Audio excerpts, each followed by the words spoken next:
Good afternoon. You've joined another edition of Likable Science here on ThinkTech Hawaii. I'm your host, Ethan Allen, and thank you for joining us. We're doing a new and different format of Likable Science today. We had set this all up as a special call-in. We were going to have people call in, ask questions, and all around this topic of neurohacks. There seems to be some technical glitches with the call-in system, so we may have to postpone that. I want to step back before I get into this and give you a little background on this whole idea of neurohacks. This really is actually due to my wife, Thea Marshall. She has been looking at issues around these sort of hacks, these shortcuts, these ways of getting around challenges and glitches in your life, and has been running into a number of these. And we realized in conversations that a lot of them have to do with sort of understanding how our brains work. And she's been talking about some of these. Some of them have appeared on TED Talks. Some have been in various business articles about how to make staff and employees happier, more productive. Some are in self-improvement guides. A wide range of different sorts of things. And to me, it was a very odd sort of, almost a side trip. As some of you know, my background is actually in neuroscience. I spent 6 years of my life actually training fish to swim mazes. And I've studied the brain and how the nervous system works a good deal. And there's been amazing, just utterly amazing progress in the past several decades about the brain. So much of actually what I learned back in the 1980s is now sort of utterly out the window, utterly disregarded. We learned, for instance, one of our sort of standard facts was that there were a number of types of individual neurons. Every neuron had one neurotransmitter only, and always released that neurotransmitter. This was sort of the basis for a whole bunch of neuroscience. That's out the window. That's been since proven to be totally false. But a lot of neuroscience these days is amazingly high-tech stuff where a lot of modern machinery gets involved, a lot of computational power is used. So just today I was reading about a really interesting set of research. A woman at Binghamton University, where actually I did my undergraduate work, was studying how infants' brains change and how their activity of their brains changes as they develop and they learn, and was putting essentially electroencephalograms, that is skull caps with a lot of electrodes on them, on infants and watching how their patterns of their brains changed in response to stimuli over periods of months as they grew. And one of her colleagues got involved in this and found that basically these patterns of brain activity can be found as utterly unique and utterly individual identifiers of people. No one else will have your same kind of brain pattern. And even when you all look at the same stimuli or think the same kind of thoughts or whatever. So there's a whole new, wide open field here. Similarly, just reading the other day about a quadriplegic who had recently a chip implanted in his brain that now allows him to actually move one hand, move the fingers on one hand, pick up objects, manipulate things by reading his brain signals, feeding this to a computer, feeding it back to electrodes that have been put on his arm. And so much of neuroscience we think of in those very high-tech ways. But at the same time, and really much more what I want to deal with today, and what I'm hoping here in a few minutes my wife Thea will be in to talk with us about this whole topic, are these sort of much more simple, they're low-key, low-tech, robust phenomena that as we come to understand science better, and particularly the brain better, we learn more and more about it. The real classic one of these has been known for years, although lots of people aren't really particularly aware of it. And it has to do with the feelings we have as we get ready to prepare for a big event. So the classic case is when you, or almost anyone gets up to get ready to give a talk in front of an audience, or musicians often feel this when they get up to play for an audience. They get very nervous. The stomach contracts, they get butterflies in the stomach, their palms get sweaty, they start shaking, they feel sort of faint. Oftentimes very unpleasant experiences. Indeed, John Lennon is reputed to have said that basically he threw up before every performance he ever did, every concert. Compare that to what athletes go through when they're getting ready to play a game. It's the same kind of thing. They're getting ready to go out and face a large crowd and have to perform well. But do they get weak and sweaty and all? No, they get pumped up. They get charged up. What's the difference? And it turns out there is really no difference. It is when the physiology is measured, it's the same thing. You're getting an adrenaline rush. Your body is recognizing it's preparing for some sort of an upcoming challenge. You're going to have to go. The classic expression in science is either it's fight or flight. You're going to have to either be ready to charge ahead and engage or run very quickly. You can't just be in sort of a calm, even homeostatic position. So the difference between sort of the speaker, the artist, versus the football player is their interpretation of these same signals coming in from the body. It's exactly the same signals. The adrenaline rush is the same. The organs are all reacting the same.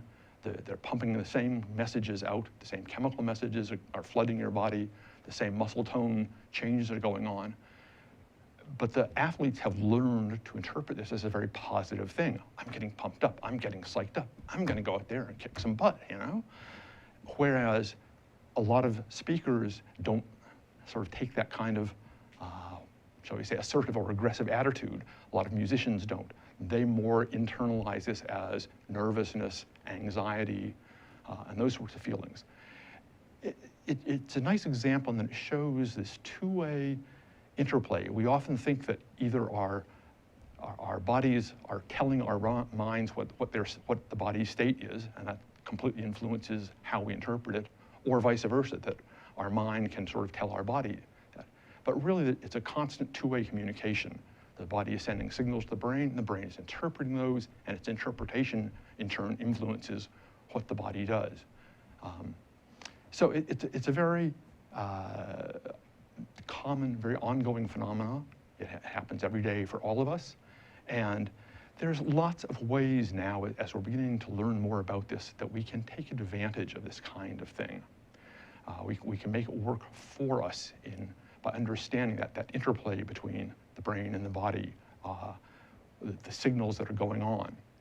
A vivid example that Thea brought to my attention a couple of years ago came through a TED Talk, and it's one of the most popular TED Talks. I think it's in the top 10 or top 100 from 2013, I believe.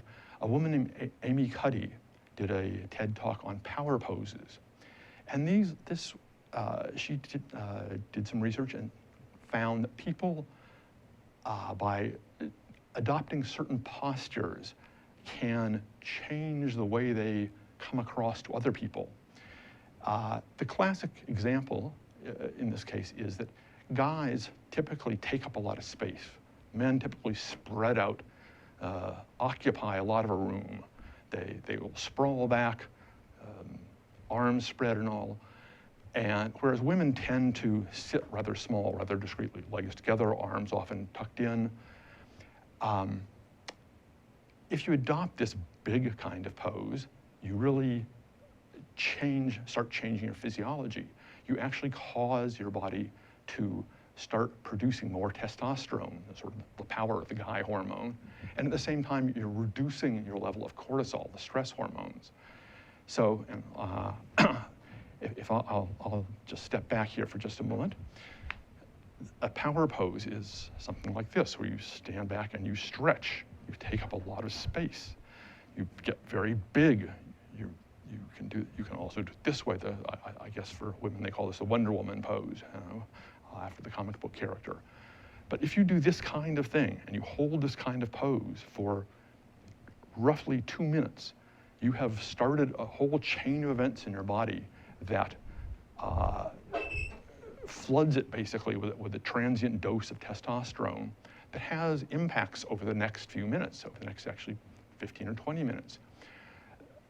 Amy Cuddy cites studies that they have done where people who do this and then go into interviews are rated as interviewing better. They are thought of as stronger, more powerful, more effective communicators, more likable, more ready to do the job. And these studies were blinded studies where the interviewer didn't know whether the person had done this or not. And the results were quite striking, that just simply doing that little thing of doing one of those power poses for about 2 minutes before you walked into an interview changed the interviewer's perceptions of you. A fascinating thing. Likewise, she talks about another one where if you want to sort of be in a good mood and be smiling, you grip a pencil between your teeth, because that forces your jaws into a smiling position, basically, and that, again, begins to send messages to your body that you're smiling, you therefore are happy, basically. And again, if you do that for a couple of moments, you actually become happier, you transmit happiness back out, and engender that kind of then dynamic interplay that happens between people when they give each other signals. You present signals that you are happy, the person you're talking to likewise then responds unconsciously to those same signals. So again, it's a very simple, as my wife calls them, as Thea calls them, a neuro hack, basically. So this is the type of stuff that is going to be increasingly important. We understand more about how the brain works, how the mind works, how actually all of our physiology in our bodies works. And that, in turn, can influence our perceptions, our sort of state of mind, our happiness or lack of happiness, our motivation, how others perceive us. Simple techniques, for instance, doing gratitude journals. If every day you sit down and take just a few moments a day and write several things that you are happy for, you write this stuff down, after a while, if you do this regularly, after a while, your brain is actually altered in a fundamental way to be thinking along sort of happier trains of thought, better trains of thought. It's paying more attention to gratefulness. It's like you've increased the grateful section of your brain, as it were. And this actually is very much in line with what's been discovered. Again, when I was in graduate school back in the 80s, it was thought that the adult brain was not plastic at all, couldn't really change very much. But since then, they've discovered that if you learn a new skill, even in your 50s, your 60s, your 70s, your whole brain can actually change to adapt. So if I were to take up playing the violin, which I do not do, the representation of my fingers, where I fingered the neck of the violin, would actually expand in my brain, because that's a very critical part of playing the violin. And it would take over more real estate in the brain. Other things would sort of back away and adjust for it to allow that new knowledge, from my fingertips to be refined, to be expanded, to be more sensitive. So this kind of change happens all the time. Anyhow, so that's the big picture overview, what we really want to talk about. We're going to take a short break here, and when we come back, I am hopeful that Thea will be joining us, and we'll continue this conversation. I'm your host, Ethan Allen. You're on Likable Science, and we'll be right back. You're watching ThinkTech Hawaii, offering lifelong learning from passionate hosts and fascinating guests ready to explore and explain Hawaii's place in the 21st century. Great content for Hawaii from ThinkTech. Hello, I'm Stephen Katz, and I'm the host of Shrink Wrap, which comes to you live every Tuesday at 3 p.m. on thinktechhawaii.com, and then it's repeated again whenever you want if you go to the website. On our show, we will be talking to all different kinds of therapists, psychologists, psychoanalysts, psychiatrists, people who talk about the mind, the brain, and about different ways to find happiness. I myself am a marriage and family therapist in practice here in Hawaii, and I hope you will join us because I've got a lot to learn, you've got a lot to learn, and it's a great ride. Thanks a lot. See you soon. Hi, I'm Donna Blanchard. My show on ThinkTech is Center Stage. I interview artists of all different ilk on the show, and we talk about what they do and how they do it. Those are both really fascinating. What I find most fascinating about all of my interviews is talking to people about why they do what they do, what the process does for us, what the actual artistic process is. I hear all the time from people that they watch the show and they feel inspired. My guests tell me a lot that they feel inspired to go home and create something new and exercise, flex that artistic muscle. And I hope you will too. I hope you'll join us on Wednesdays at 2 o'clock on the ThinkTech Hawaii digital series. Aloha, my name is Carl Campagna. I'm the host of ThinkTech Hawaii's Education Movers, Shakers, and Reformers. You can see our show every Wednesday at noon at 12 p.m. on thinktechhawaii.com, as well as visiting YouTube and finding the link for the show there. The show is also aired on OC16. We look forward to seeing you on the show. We have many wonderful guests, including Joan Husted, Corey Rosenlee, where we talk about the very important issues of education for our keiki. We look forward to seeing you there. Mahalo. You're watching ThinkTech Hawaii, meeting people we may not otherwise have met, helping us understand and appreciate the good things about Hawaii. Great content for Hawaii from ThinkTech. Aloha! Hello, my name is Patrick Bratton. I'm host of Global Connections here at ThinkTech Hawaii. We broadcast live every Thursday at 1 p.m. We bring Hawaii to the world and the world to Hawaii, talking about international events and various things of interest to the audience. Please join me. I look forward to talking with you and having you get to meet some of my guests. Aloha. And you're back here on Likable Science here on ThinkTech Hawaii. I'm your host, Ethan Allen, and we're talking about neurohacks today. This is an interesting spin-off of the standard format here. With me today is actually my wife, Thea Marshall. Thea is thank you for joining me. Thank you for having me. Yes, indeed. This whole topic is really what Thea has been looking into for in recent years. She's been reading a bunch of books, studying this stuff, running into interesting articles, talking to interesting people about it, giving talks on some of this material. And gradually, it's been sort of getting through my thick skull that this is all tied in back to some of my old neuroscience training. Dawned on me faster than that. as most things do. I was interested when last Tuesday was equal pay for equal work day. Okay. And I was out at lunch with Cafe Julia, offered a 22% discount because that's what the discrepancy is. Now, men are making 78, women are making 78 cents to men's dollar. Okay. So that's when salaries even out, and they gave a 22% discount, yay, which was really nice.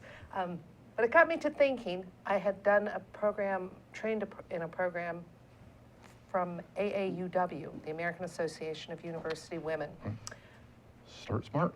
Called Start Smart, helping young women, explaining to young women the importance of negotiating for a good salary from day one, and that it can literally make a difference over the years of $1 million. If you're only getting 22, if you're only getting 3/4 of the pay of the other guy, come on. Right. So the problem I had with that model, it's a great program, and they do a great job of explaining the importance of doing it. It's fabulous. Mm-hmm. But the problem is, young women then say, but how? But how? Right. And I would say, oh, go to garage sales and negotiate. It's not that hard.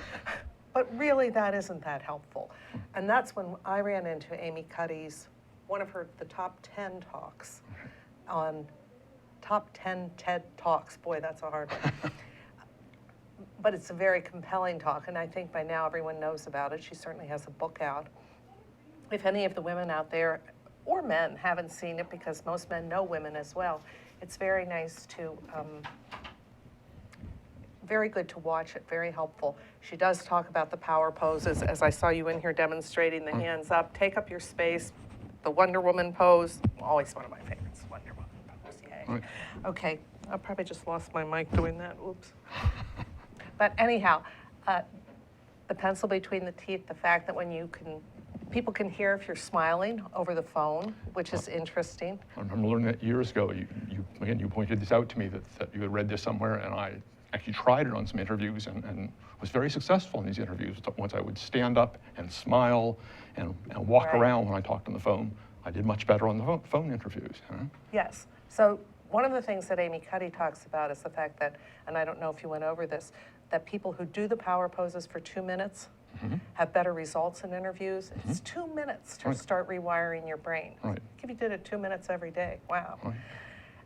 She talks about that people have a better perception, and the question would be why? Did you talk about why that's the neuroscience? Well, yeah, I mean, this is the interesting thing. I don't know on those studies whether they quizzed the people who were doing the power poses if they felt different or how they felt different, why they thought they might be doing a better job. But obviously, the person interviewing them perceived them differently in some fundamental way and a very consistently a better way, basically, right? A more effective way. Right, because according to the neuroscience, not that I Okay. should tell you your field, Go for it. you lower your cortisol, your anxiety levels, and you raise your testosterone, which makes you, since they pay men more, it makes you appear like you're taking up more space, that you're larger than you are, that you are, okay, that might not have come across as well as we might think, but that you are more valuable, that you are bigger, more powerful, and that means that you're worth more money. Right. So why then, getting back to the phenomenon I opened this was the whole anxiety versus sort of arrogance when you're getting ready for an event. Are you throwing up or are you pumped up, you know? Yes. And it would sort of seem to me then, and I'm not delved into this really deeply, that the people who are pumped up, you understand, right, they're going to do well because, yeah, they've now flooded themselves with testosterone. They've sort of gotten that message that I'm good, I'm ready. The people who are really nervous, in some sense, you would think they might not do well. You know, and so the musicians might flood the songs, the speaker might stumble on the speech, but they don't do it, even when they're nervous. Even very good, you know, musicians with tremendous credentials like John Lennon, who threw up before every concert, you know, played phenomenally well. And I guess I'll have to think more deeply about that. Yes, or research it, better Right. yet. I don't know the answer to that. It's a fascinating question, of course. But it is important to reframe things. And again, going back to TED Talks, Kelly Mcgonigal gives a really excellent talk on reframing. She's the one, I believe, that referenced the John Lennon throwing up. I haven't actually double-checked that little statistic, whether he really said that. But it's hard for me to think when she did it on a TED Talk that it wasn't true. It's a good story, it should be true, It's, right? that's right. Good story should be true, totally. Another of my favorite people is Sharon Begley's. Train your mind, change your brain. And it gets a little dense, I will say, but she's done remarkable research on how you can rewire your brain. Yeah, it's an intriguing book. The Dalai Lama does the introduction for it. Yeah, that's And pretty cool. And they reference in there studies that were done with people who practice meditation, and they've actually put some of these folks in MRI machines and looked at their brain activity. And doing meditation, particularly doing a lot of meditation over a long period, really changes the way your brain actually works and your brain processes information. Well, I used to laugh back when I first met you, and you told me fairly early on that you thought all the UN meetings should be held in a hot tub. You thought things would go much better with the world. I was delighted by that. That's right. If you get into a hot tub and you're sitting there soaking in the hot water and relaxed, it's going to change the way you think about the world. And you're going to have a hard time thinking about nuking somebody, right? Right. I was also just reading a study about people who have anger management problems. And they said if they take 2 weeks and do with their non-dominant hand, whichever one it is, right? Things that aren't dangerous, but you know, open a doorknob with your non-dominant hand, write a note, and so forth. It starts to rewire their brains. I haven't figured out quite why. I didn't have time to finish the article before I walked in here, but I thought that was very cool. And this impacts their anger? Yes. Makes them less volatile in some sense? Yes, because the anger is not, it's a control issue, not, and I think that was why. Okay. You'll have to read that one. Oh, yeah, that sounds intriguing. When I find good stuff, I just tell him to go read it and tell me more what it says. Well, some of those science papers are really pretty dense, and actually figuring out if the studies are very sturdy. The science is really exciting, though, now, because things that people, I lived in Eugene, Oregon for 15 years, one of the woo-woo towns, the great woo-woo towns in the country. Someone said to me, what's woo-woo? It's like, oh my goodness, I hope everyone out there knows what woo-woo is. It's Santa Fe, New Mexico, Missoula, Montana, Eugene, Oregon, where people, there's always an alternative remedy. Everybody's doing yoga. And it turns out a whole bunch of that stuff is true. And they're finding science, because we're being able to map the brain now, it's very exciting to find out which really is woo-woo and which is really true, and which we can really use and which we can use quickly. And I love the idea of the hacks. I just think that's so powerful, because it's great to say that you should have been meditating for 10 years, but gee, I'm giving the talk in 5 minutes. I'd way rather know an Amy Cuddy power pose that can at least make me feel like I've done something to increase my chances of a good receptivity, giving a good talk, things like that. I love that idea. Exactly. It's so nice. We're getting to that stage where the neuroscience information is beginning to have a lot of fairly quick practical applications to our lives. And it's one has to think it's only going to be sort of snowballing from here as we learn sort of more and more how to do this kind of stuff. Yes. So Fast Company also just did an article about, I'm talking about the Google workplace, which is of course spoken about everywhere, because they have such happy, productive employees. And it's not because they pay them so much. I'm sure they pay them well. You need a certain level of compensation so that you're not worrying about your next meal. I know that because I taught in the inner cities of Chicago. I took arts into the schools in the inner cities of Chicago. And it's very, very hard to teach children who are hungry. It is hard to teach children who don't know where they're going to sleep that night. It's hard to teach children that think they might get killed on their way home from school. Those are very difficult situations. So you do need a certain level of basic. Right, it gets to Maslow's hierarchy, right? You've got to take care of your basic needs of food, safety, shelter, before you can then worry about sort of connecting and being part of a community. But this Fast Company article is saying that happy employees are 13% more productive, and unhappy employees are 10% less productive, which gives you a 23% net gain, which is nothing to sneeze at in terms of employee productivity. Then the trick becomes for companies to figure out what makes their employees happy. And if you have a diverse workforce, of course, that's going to be a very tricky road to go down, right? Because what makes some people happy might be solitude and a quiet workplace. What's going to make other employees happy might be a lot of interaction, a lot of stimulation, right?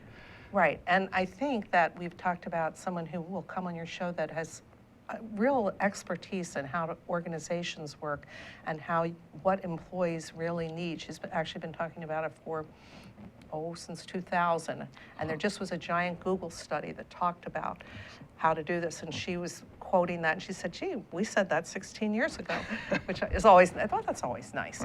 But Google employees, they also tell them to do simple things. Even if you can't go to work at Google and have all your dry cleaning taken care of and all your food served for you at lunchtime and have a day off a week to do your own projects, you can do things to empower yourself. Again, back to the hacks.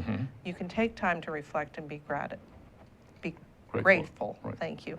Grateful for things that happen. You can do something kind for someone else. That's a famous one, paying it forward. Do something nice. And you can do that all actually in your company context too, things you're grateful for in your workplace or with your coworkers.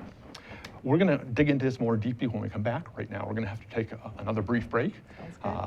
Thea Marshall has joined me. I'm your host, Ethan Allen, here on ThinkTech Hawaii, Likable Science. We'll be right back.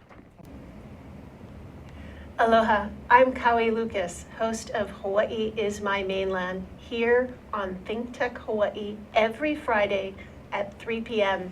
We address issues of importance for those of us who live here on the most isolated landmass on the planet. Please come join me Fridays at 3 p.m. Mahalo. Aloha, my name is Jeff James, and I'd like to invite you to watch my show, The Military in Hawaii. It'll be shown every Friday at 11 a.m. here on ThinkTech.com. Aloha. Aloha, this is Maria Mera, and I'm here to invite you to my bilingual show, Viva Hawaii on ThinkTech Hawaii, every other Monday at 3 p.m. We're here to inform, motivate, and entertain you. Join us. Hola, soy María Mera y estoy aquí para invitaros a mi show bilingüe Viva Hawaii en ThinkTech Hawaii cada 2 lunes a las 3 de la tarde. Estamos aquí para informaros, motivaros y entreteneros. Apuntaros. Blue zones. They're doing blue Good zones. afternoon, and we're back here on Likable Science on ThinkTech Hawaii. I'm your host, Ethan Allen. With me today in the ThinkTech studio talking about neuro hacks is my wife, Thea Marshall.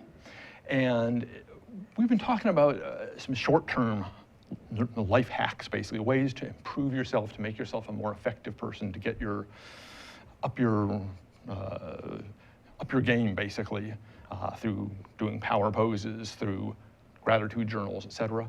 But there's also there are longer term aspects to this, right? And this does tie into a rather famous project here, the Blue Zones. Many of you may know this book, or this actually program now. There's actually Blue Zones Hawaii. It's over on the other side. Right, there are actually 7, although now more and more in the world, sort of communities that have notoriously long-lived but healthy populations, people who live well into their 70s, 80s, 90s, with very low rates of disability. They have these are vital, strong, interesting, active people. And there have been a number of factors that Dan Bittner and his team went and studied, particularly, I think, 5 communities. It was Costa Rica, Okinawa, Sardinia. They added Greece later, Nolicaria, Greece. Oh, great, the Church of the Seventh-day Adventists in Southern California. So it was 4, I think 4 blue zones originally. And they tried to find what were the commonalities between healthy centenarians. Not just centenarians. If you're lying in a bed and you have to be weighted on hand and foot and you can't do anything, that's not what they were looking for. They didn't just want you to be over 100. They wanted you to have, as you said, a happy, active, healthy life. They found involvement in the community, having a purpose in life was very important. It didn't have to be a big thing. There was a guy in Costa Rica who went and made a pot of soup for his family every Sunday. He would bicycle to the market and he would buy the best vegetables. He was very careful about what he picked out, and then he made this giant pot of soup for them. And that was, he was nourishing and doing his job, which was very important. Yeah, a sense of belonging was certainly one of them. Yeah. Exercise turned out to be not surprising, perhaps. He tells a marvelous story, absolutely marvelous, about a guy, one of the first guys he interviewed, had been herding goats, I believe, in Sardinia, running up and down the hillsides. And he was 90-some years old, 97 or something. And he kept telling Dan Bittner how strong he was. And Dan's writing down, Dan Bittner is world-class bicyclist and champion triathloner or something. I don't know. He's incredibly fit. He leads, expeditions. He was probably 45 at the time, right? 45, and the guy finally didn't think Dan was taking serious enough notes about how strong he was. So he challenged him to arm wrestle. And Dan thought, well, I don't know this guy, and he's my host. Oh, they'd already had a glass of wine, too. I don't know this guy. He's my host. I'll let him win. He said, no way. He said, he said, I got the drop on him. I got him at 45, and then he just locked. He just held me there. And he waited, and he waited, and then he just slammed me down. And I thought that was delightful, because who would put their money on a 90-year-old man versus a guy half his age who's trim, fit, leading, as I say, exploration adventures. So the Blue Zones it's a very easy read, and it's a very fun, interesting read for longer term. Yeah, and it gets sort of back, in some sense, a lot of these short-term hacks, actually, if turned into habits that you do every day, presumably are going to help lead you into down that path of being happier, more productive, healthier, more able to thrive as an older person too, right? Yes. Yeah, exactly. So that's been a. So we're into the empowerment of people going forward in the future, better people who are stronger and braver and smarter and can think better. And some of these hacks, since they're rewiring our brains, it's very exciting to think that we actually know how to come going forward into the future. So I was reading Dan Pink's book. I don't know how many people know Daniel Pink, but he's written quite a few books. He's a New York Times bestseller. And I was telling you yesterday, he was saying, I need to buy a vacuum cleaner, and now it's not caveat emptor, it's caveat venditor. which is seller beware. He said, because guess what? The buyer is empowered. We can go online, we can go on Facebook and ask for recommendations, we can compare prices online, we can do everything. So that's a really easy thing. That you don't need a salesman for that, really. You can figure out what to buy. That whole process has actually changed the dynamic. You don't have to go into a store where there are some knowledgeable salesman who now sort of runs the whole show for you and tells you, shows you X number of products, tells you their features. But his point, which he followed with, which I thought was really even more important, was that you might not even need a vacuum. You might have asked the wrong question. Back to Einstein. Spend your time figuring out what the real problem is, what the real question is.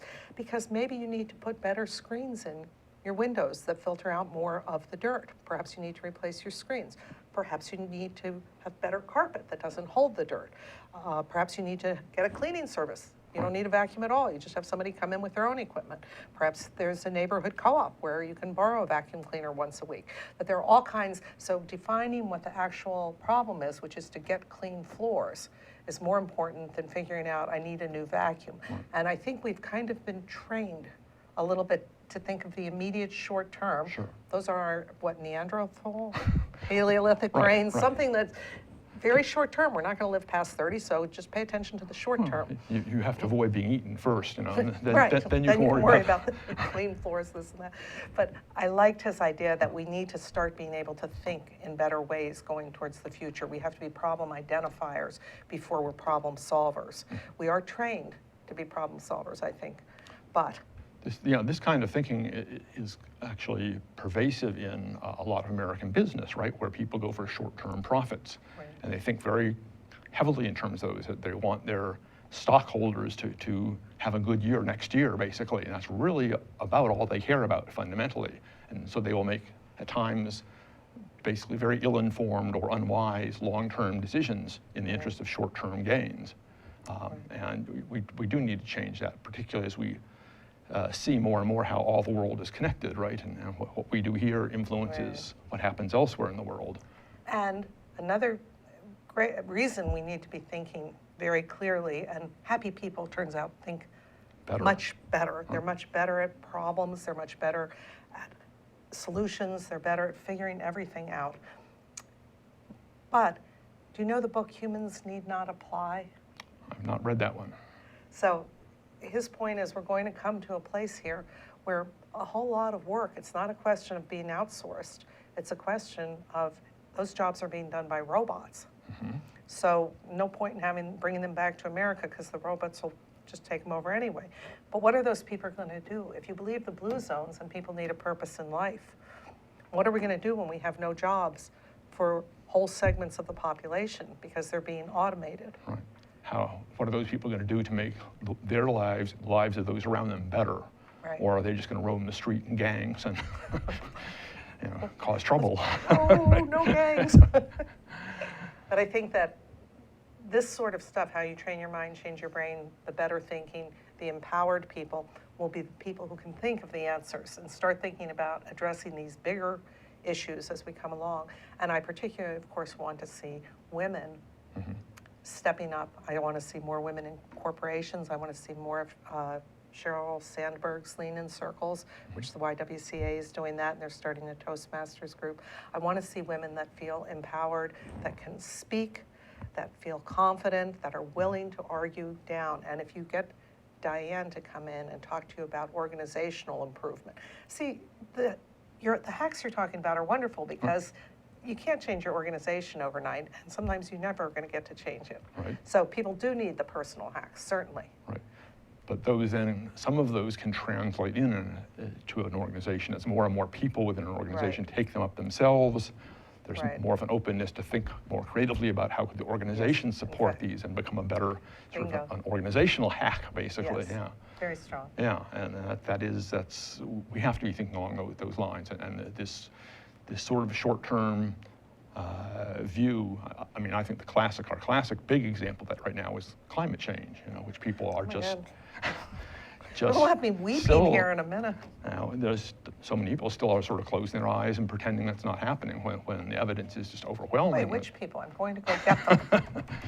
Unfortunately, some of our political leaders. But I thought everyone had, now that Greenland is just melting away, I thought that everyone had come on board on that. yes, I was reading recently that every year now in Greenland, 6 trillion tons of ice on Greenland are going into the ocean, and that's a tiny amount compared to what's leaving Antarctica. So, you know. And then it's changing everything for the whole sea. I know you've had Mary Hagedorn on here, who works out at Coconut Island, talking about how the warming is impacting the die-off of the coral. And she says we won't have any coral in 30 years, and if we have no coral, all the base of the ocean food chains is gone, and yes.